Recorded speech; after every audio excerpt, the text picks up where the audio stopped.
Shalom saudara-saudara GBI Plumpung yang sangat dikasihi Tuhan.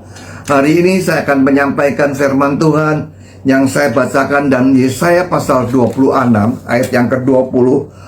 Mari bangsaku, masuklah ke dalam kamarmu, tutuplah pintumu sesudah engkau masuk, bersembunyilah barang sesaat lamanya sampai amarah itu berlalu. Ini pesan khusus dari Gembala Pembina supaya saudara mengerti apa maksudnya kita disuruh bersembunyi.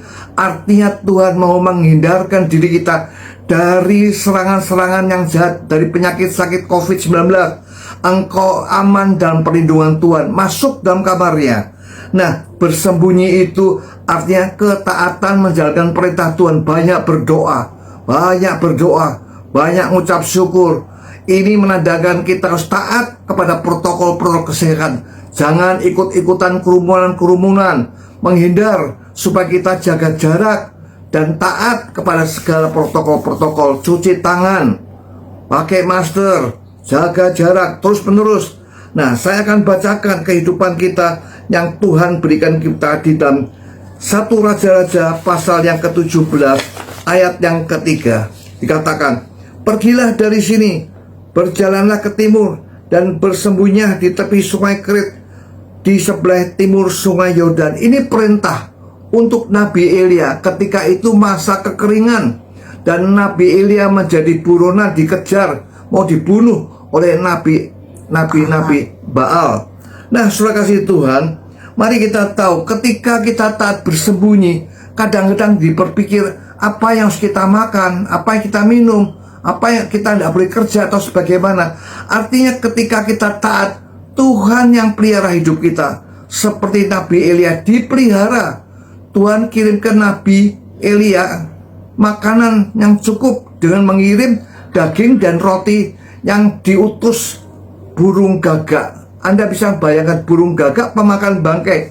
Tapi ketika itu burung gagak taat, daging nggak dimakan sendiri, tetap dikirim ke Nabi Elia. Tuhan pelihara dengan cukup. Jangan khawatir akan hidup kita selama kita mentaati firman Tuhan, ikutin perintah-perintahnya. Nah, ketika itulah saya ambil di dalam 1 Samuel pasal 27 ayat 1. Daud mengalami ketakutan, mengalami dikejar-kejar oleh Saul. Maka dia ambil satu inisiatif yang ditulis di dalam 1 Samuel pasal 27 ayat 1. Tetapi Daud berpikir dalam hatinya, bagaimanapun juga pada suatu hari aku akan binasa oleh tangan Saul. Jadi tidak ada yang lebih baik bagiku selainku meluputkan diri dengan segera ke negeri orang Filistin. Maka tidak ada harapan bagi Saul untuk mencari aku lagi di seluruh daerah Israel, dan aku akan terluput dari tangannya. Daud berpikir dia mau aman kalau ada dalam perlindungan tangan orang Filistin. Nah, ini satu pola pikir yang berpikir dalam kepentingan apa yang pikir baik, tapi itu keliru. Ternyata ketika engkau baca di 1 Samuel pasal 29 dan 30, perkampungan di mana Daud tinggal, di mana istri dan anak-anaknya akhirnya diserang oleh orang Amalek. Mereka ditahan, perkampungan dibakar. Daud sadar bahwa apa yang dipikirkan keliru. Perlindungan yang sempurna itu hanya di tangan Tuhan. Taat saja. Ketika kita suruh berdiam di dalam kamar, bersembunyi, taat saja. Nah, kekeliruan inilah yang menyebabkan Daud sungguh-sungguh dia menangis.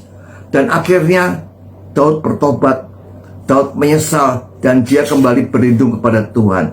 Nah, saudara, saya diingatkan bagaimana pada waktu Tuhan Yesus puasa 40 hari 40 malam, lalu Tuhan diuji oleh iblis. Nah, iblis mengatakan, kalau engkau anak Allah, perintahkan nih batu jadi roti. Tapi Tuhan Yesus memberi jawaban, manusia hidup bukan dari roti saja, tetapi dari setiap firman yang keluar dari mulut Allah. Ini ujian bagi kita. Di saat kita mengalami kekeringan, kesulitan, kelaparan, lalu berpikir, apa artinya semua ini?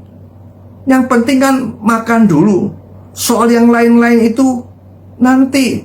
suruh misalkan live streaming, suruh ikut Zoom. Tentu ini membuat berat katanya. Yang penting kan roti, makanan. Saudara tahu bahwa hidup ini bukan karena roti, pada firman Tuhan. Karena firman Tuhan pelita. Ternyata Nabi Elia taat, dia dipelihara.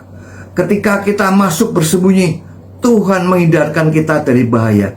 Nah, peperangan yang saat kita hadapi melawan virus corona. Betapa bahayanya virus itu, sehingga kita diluputkan dari malapetaka. Engkau hari ini sehat oleh karena perlindungan Tuhan. Mengucap syukur, Tuhan pasti pelihara. Saya banyak menyaksikan semua itu karena Tuhan campur tangan. Hanya di dalam nama Tuhan Yesus. Haleluya. Amin.